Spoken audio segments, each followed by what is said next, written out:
Hello everybody, and thank you very much for attending this analytical corner. My name is Francesco Grigoli, and I am an economist in the research department of the IMF. Today, I'm going to present a research that is very easy to relate to.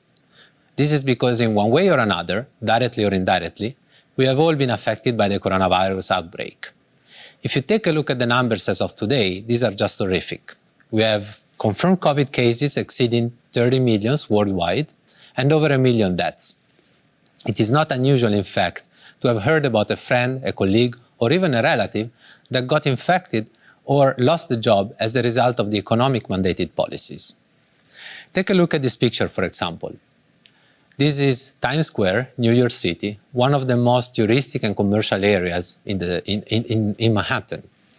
Now, you can see how it was crowded right before the pandemic and completely emptied as a result of the mandated government policies. Lockdowns are not the only reasons for which we see this picture, and are not the only reasons for which New York City is empty.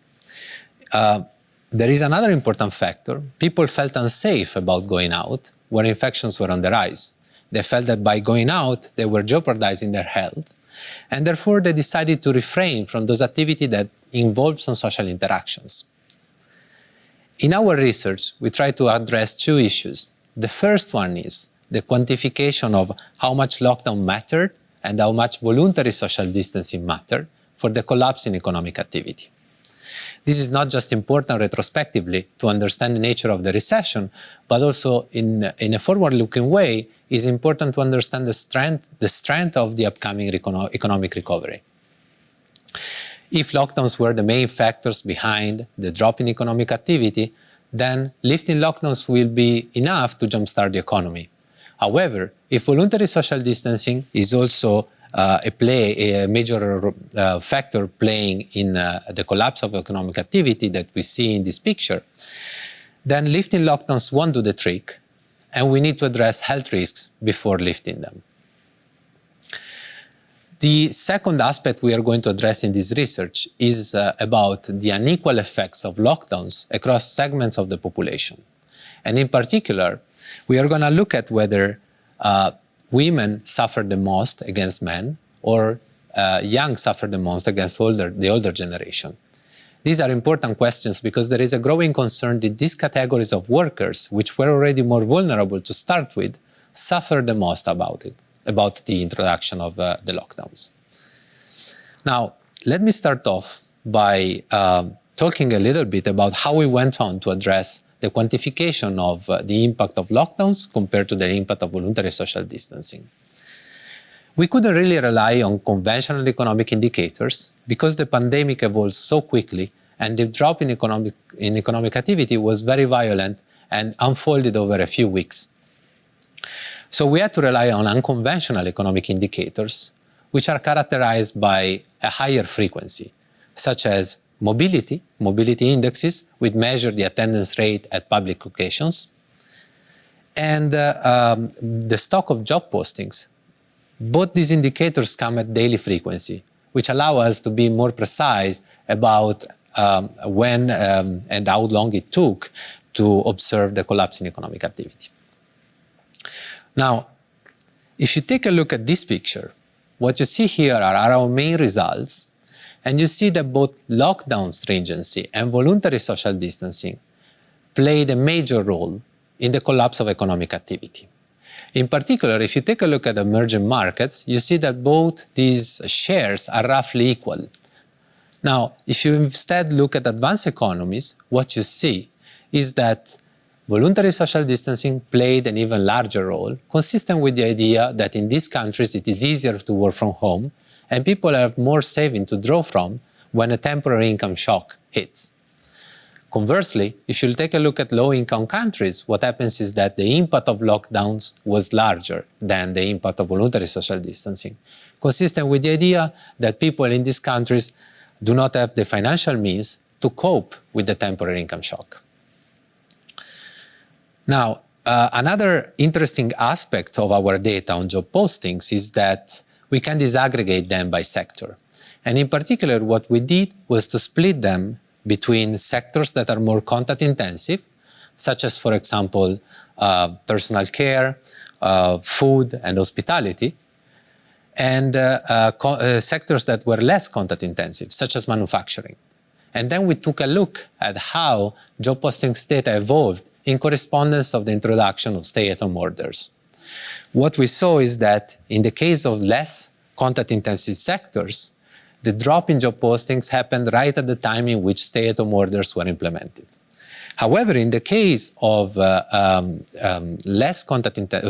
more contact-intensive sectors, what happened is that the drop in job postings happened a few weeks before the introduction of stay-at-home orders, consistent with the idea that voluntary social distancing is an important factor behind the collapse in economic activity. Let me now move on to the second question that we are trying to address in our research, which is the unequal effects of lockdown across the population.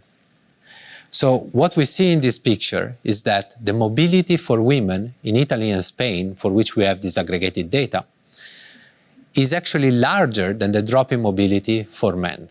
The difference is modest, but still significant. Now, in these countries, what happened is that stay-at-home orders came right at the time in which schools were mandated to close. So we associate this finding to the fact that women might have had to take on a larger share of the childcare, and therefore to stay at home more.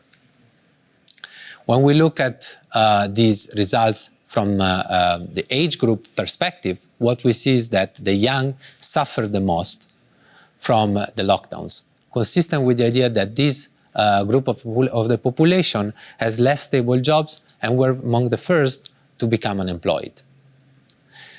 Now, we have spoken so far about the economic effects of lockdowns. However, these are very important measures to contain the spread of the virus. In our research, in fact, we find that countries that implemented lockdown measures were actually able to reduce infections by about 40% compared to countries that did not introduce these measures. The effects materialized only after a couple of weeks, consistent with the incubation period of the virus and the period needed to get tested and to obtain the test results. Now, we also found that early lockdowns, that is, lockdowns that are introduced early in the pandemic, were way more effective than late lockdowns. Now, policymakers are often concerned about what is the right measure for me, or what is the right measures in terms of economic costs and in terms of how soon it can reduce infections. So what we did was to analyze measure by measure, but we realized that countries introduced these measures in a very rapid succession and with a similar sequencing, which makes it very hard to disentangle the effects of these single measures. What we did instead was to analyze whether tight lockdowns were more effective than mild lockdowns. And what we found is that tight lockdowns were way more effective in containing infections, so they have marginal benefits compared to milder lockdowns, while they do not have such high marginal costs in terms of economic decline. So we conclude basically that quick and tight lockdowns are more effective and have less economic cost than mild and prolonged lockdowns. Now, let me now conclude 3 takeaways. The first one is that both lockdowns and voluntary social distancing played a major role in the collapse of economic activity. Therefore, just lifting lockdowns won't do the trick. We need to address health risks and to find measures that are consistent with voluntary social distancing, such as contactless payments or enhancing the possibilities to working from home wherever possible. So policymakers should remain worried about removing policy support too quickly when infections are still on the rise. The second finding, or the second takeaway, is that lockdowns have uneven effects across different segments of the population. And the groups that were most severely hit were the women, who had to take on a larger share of the childcare, and the young, who had less stable jobs and less stable income to face the temporary income shock. So in this case, policies such as extending parental leave, as well as unemployment benefits would help to avoid the scarring for these groups of workers.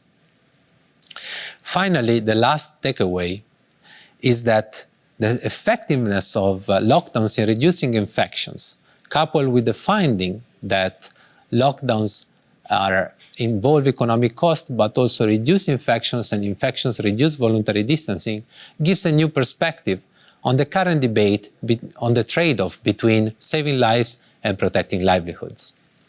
In fact, this characterization of the trade-off neglects the fact that lockdowns, yes, they harm economic activity, but they also reduce infections, which in turn reduce voluntary social distancing. So what we argue is that lockdowns may just pave the way for the upcoming economic recovery, and medium-term gains might even be higher than short-term costs. Thank you very much for your attention.